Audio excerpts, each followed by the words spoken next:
Story. It started with a photograph. A black and white image, tucked in the back of a dusty bookstore in Boston, framed like a memory someone wanted to forget. In it, a woman stood at the edge of a pier, her eyes hollow, her smile barely hanging on. And for some reason, when Adrian Carter saw that photo, he couldn't breathe. He didn't know her. Not really. But something in her face, it mirrored the storm inside him. Adrian, a once celebrated photojournalist turned recluse, had been drifting for years after witnessing too much war, too much death. His hands shook when he held a camera now. He avoided people. He lived in silence. Until her. The bookstore owner told him her name, Eva Callahan. She'd disappeared nearly 4 years ago. No trace. Just walked out of her job, her life. Gone. Adrian couldn't explain why, but he needed to find her. It wasn't love at first sight, it was recognition.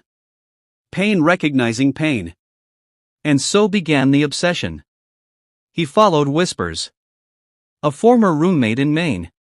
A nurse who remembered her crying in a hospital parking lot. A shelter worker in New Jersey. Every breadcrumb pulled him deeper, unraveling a woman who had once been vibrant, a dancer, a teacher, a survivor of domestic violence, until life wore her down until she vanished. He finally found her in a sleepy coastal town in North Carolina. Working at a roadside diner under the name Claire. Hair chopped short. Voice quiet. She didn't want to be found. And she certainly didn't want him.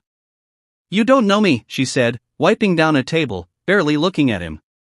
"But I think I understand you," Adrian replied, gently placing the photo on the table. She froze. He didn't press. Just returned the next day.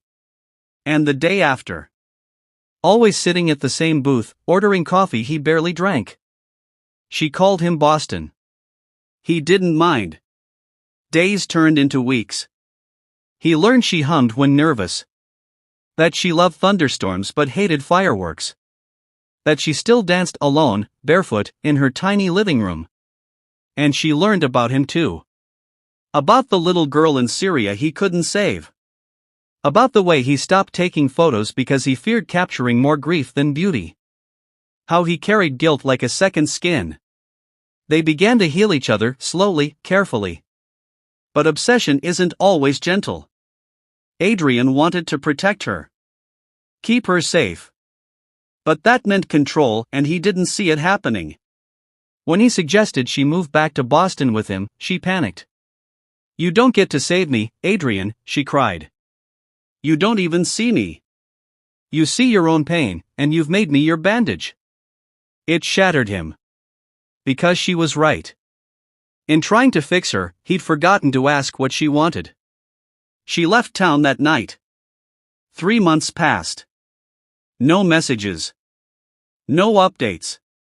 Adrian returned to Boston. He started therapy. Began picking up his camera again, not for work, but to remember beauty.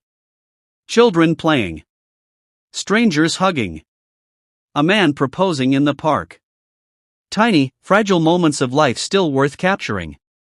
He let her go. And in doing so, something inside him finally began to breathe again.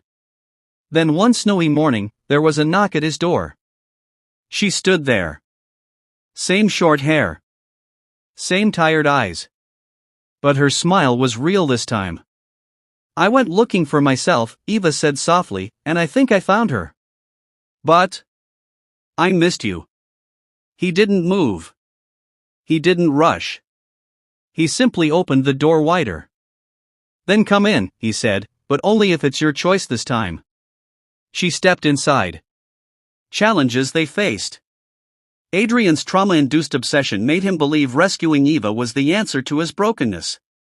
Eva battled with fear, trust issues, and the loss of her identity after years of abuse and self-erasure. Both carried emotional wounds that initially clashed rather than complemented. Letting go became their greatest act of love, a challenge most couples fail to pass.